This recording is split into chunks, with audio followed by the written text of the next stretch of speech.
Pak M. Zainur Rifah, Ustadz boleh tak menunda mandi besar sampai pagi karena malu sama mertua kalau mandi sebelum imsak?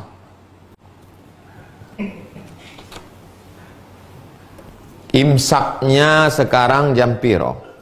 Imsak saiki jam piro?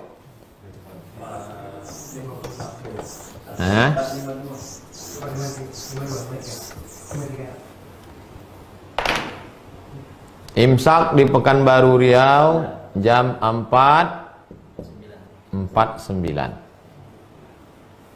Imsak atau subuh, itulah, anggap aja subuh lah, subuh. Masalah mandinya sebelum subuh atau setelah subuh, no problem. Mandinya sebelum subuh atau setelah subuh, tak masalah. Yang jadi masalah adalah hubungannya kapan.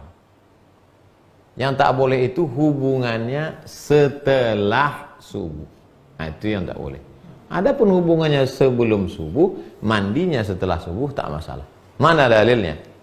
Ada satu bab khusus dalam Sahih Bukhari, bab tentang orang masuk waktu subuh dalam keadaan junub, puasanya sah.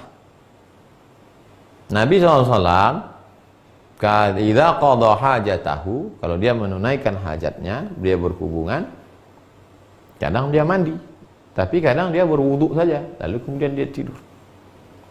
Oleh sebab itu maka kesimpulannya, kalau ada orang dalam keadaan junub lalu kemudian masuk dia azan subuh itu dalam keadaan junub, puasanya sah. Setelah lewat 10 menit, 20 menit baru dia mandi. Udah dikira-kira suami, dikira-kira mertuanya udah sampai subuh.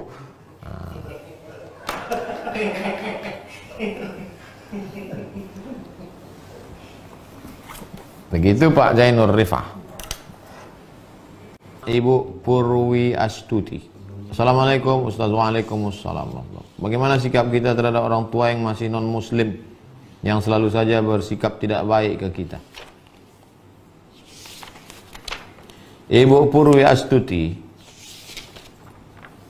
ibu tetap datang ke rumahnya, ke rumah ayah dan ibu yang non muslim itu. Datang ke rumahnya, sanggup sebulan 2 kali, datang sebulan 2 kali.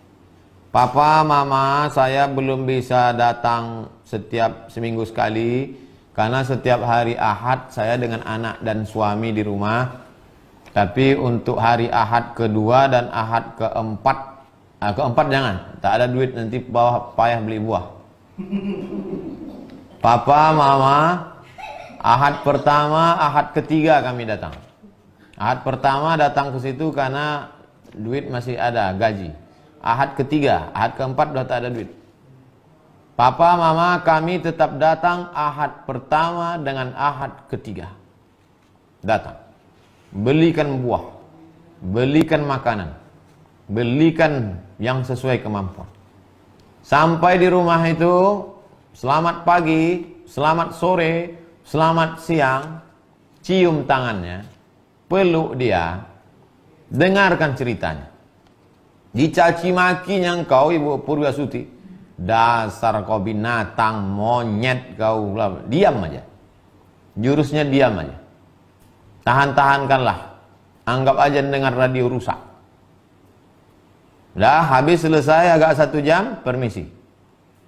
Terima kasih mama, ada tambahan. Nah, anak kurang ajar, pergi pulang. Tetap salami dia. Nanti hari Ahad ketiga datang lagi. Jangan bosan. Malam-malam menangislah. Jangan di depan dia menangis, karena dia makhluk. Dia manusia. Menangislah di hadapan Allah. Tahajud tengah malam, menangis di hadapan Allah. Berilah hidayah hambamu ini ya Allah. Rupanya sulit bagi Allah untuk memberikan hidayah pada ayah ibumu itu, Ibu Purwi Astuti. Senang aja. Qalbul mu'min baina asabi'ir rahman. Hati orang beriman itu di jari jemari seperti membolak-balikkan duit logam. Mudah. Kenapa tak diberinya hidayah langsung? Dia ingin melihat Ibu Purwi Astuti dapat pahala yang besar. Malam-malam berdoa, ya Allah, berikanlah hidayah orang tuaku ni, ya Allah. Sampai 2. Ibu Purwi Astuti mati duluan atau mereka mati duluan. Tak ada kemungkinan yang ketiga. Hanya ada 2 kemungkinan. Pakailah jurus saya itu. Ustaz, apa hukum mencicipi masakan di ujung lidah ketika puasa tapi tidak sampai ditelan? Yang membolehkan mencicipi masakan itu mazhab Hambali. Karena rasa itu di ujung lidah. Ada di sini sensor perasa di ujung. Nah, asin, asam, pahit di ujung. Nah, asal terasa. Habis itu ludah. Tuh. Karena yang dimaksud membatalkan puasa itu adalah idkhalu syai' ilal jauf. Idkhalu syai' ilal jauf. Memasukkan sesuatu ke dalam rongga. Yang dimaksud dengan rongga itu apa? Yang dimaksud rongga itu adalah ma'idah. Lambung wal am'a usus lambung. Mencicipi itu di ujung sedikit. Nah, itu pendapat mengatakan tak batal. Tapi saya pribadi tidak mengamalkan. Saya kalau masak bulan puasa, saya agak-agak aja dengan garam. Nah, udah. Tak pernah saya cicipi. Seumur umur saya tak pernah mencicipi bulan puasa. Tak pernah cicip. Tapi perlu saya ceritakan, mana tahu nanti ada dengar ceramah. Ada ustadz yang boleh kan? Nah, itu dia pakai satu qaul, satu pendapat dalam mazhab Hambali. Alasannya apa? Ya itu alasannya. Tapi saya kalau dalam masalah fikih saya termasuk yang ketat. Maka saya tidak. Tapi ada ustadz kami mengatakan mencicipi aja pun batal Pak Ustadz. Mungkin 2 kilo pula dicicip. Dari pagi sampai sore mencicip aja.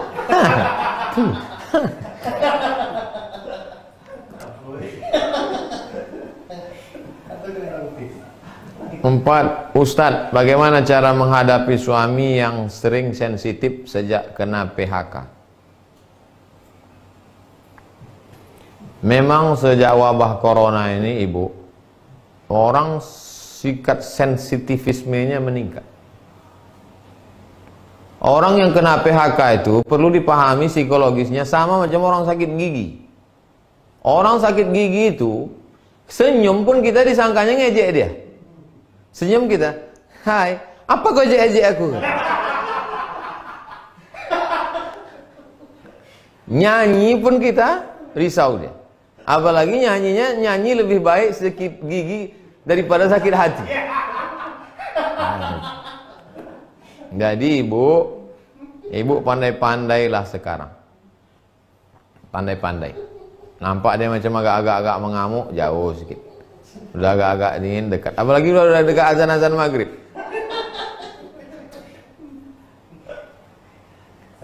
Nanti azan zuhur pun dia mengamuk juga. Saya yakin tidak ibu aja yang merasakan nih, se-Indonesia, Bu. Berapa karyawan kita yang sudah di PHK? Hotel-hotel tutup, pabrik-pabrik tutup. Oleh sebab itu memang luar biasa sensitif. Dan orang yang emosi ini adalah siapa yang paling lemah di situ? Nah, itu yang dihamuknya. Dia mau mengamuk ke direktur, tak berani. Mau ngamuk ke security, tak berani. Mau ngamuk ke polisi, tak berani. Ngamuk ke DPR, tak berani. Siapa yang paling lemah di situ? Ibu lah dia ngamuk ya. Memang nasib ibu lah, kasihan. Itulah maka sorga itu diletakkan di bawah tapak kaki ibu. Sabar-sabarlah ibu menghadapi. Sabar-sabar, Bu. Kalau sabar Ibu menghadapi dia ini, insya Allah tenggelam dia di Laut Merah, Bu. Macam Asiyah menghadapi Fir'aun. Tidak hanya Ibu yang menghadapi itu, seluruh Indonesia, Bu. Banyak-banyak bersabar, banyak-banyak berzikir.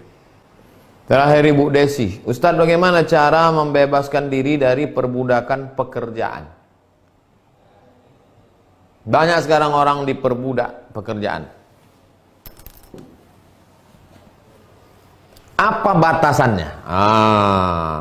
Nih, jangan nanti besok semuanya, ini kan sekarang kerja di rumah nih.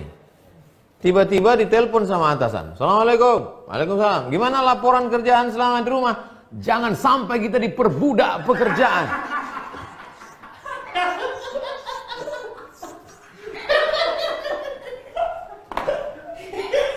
Bapak, tahu Bapak, kita ini jangan sampai diperbudak. Bukan itu maksudnya. Batasannya apa? Batasannya apa? Batasannya adalah syariat Islam. Sudah azan asar, Allahu Akbar, Allahu Akbar. Dia laporan dia kali. Bang, abang nggak sholat asar, kata bininya. Ini laporan ini penting, nggak cair THR nanti. Ini udah hidup udah susah, jangan bikin susah. Udahlah di kantor susah, corona lagi, kau pula lagi susah. Lemparkan laptop ini nanti. Jam jalan juga, dia terus juga. Sejam udah. Abang tak sholat, kata bininya. Itulah gunanya waktu sholat itu dibuat Allah panjang. Udah lama mau azan-azan maghrib, abau. Itulah orang diperbudak jabatan itu. Itulah orang diperbudak kerja itu. Jadi batasannya dalam Islam ini ada. Batasannya bukan rasa-rasa. Batasannya itu sunnah Quran, sunnah Rasulullah SAW. Jadi kalau bapak masih rajin kerja, saya Pak Ustadz, suami saya itu rajin betul kerja, itu nampaknya diperbudak kantor dia itu. Enggak, karena dia masih tidak meninggalkan syariat. Itulah kaji kita malam ini. Besok kita akan masuk stasiun yang ke-32, namanya stasiun zikir. Rupanya kita baru bisa berzikir setelah lepas. Hanya orang merdeka saja yang bisa berzikir. Hanya orang merdeka saja yang bisa berzikir.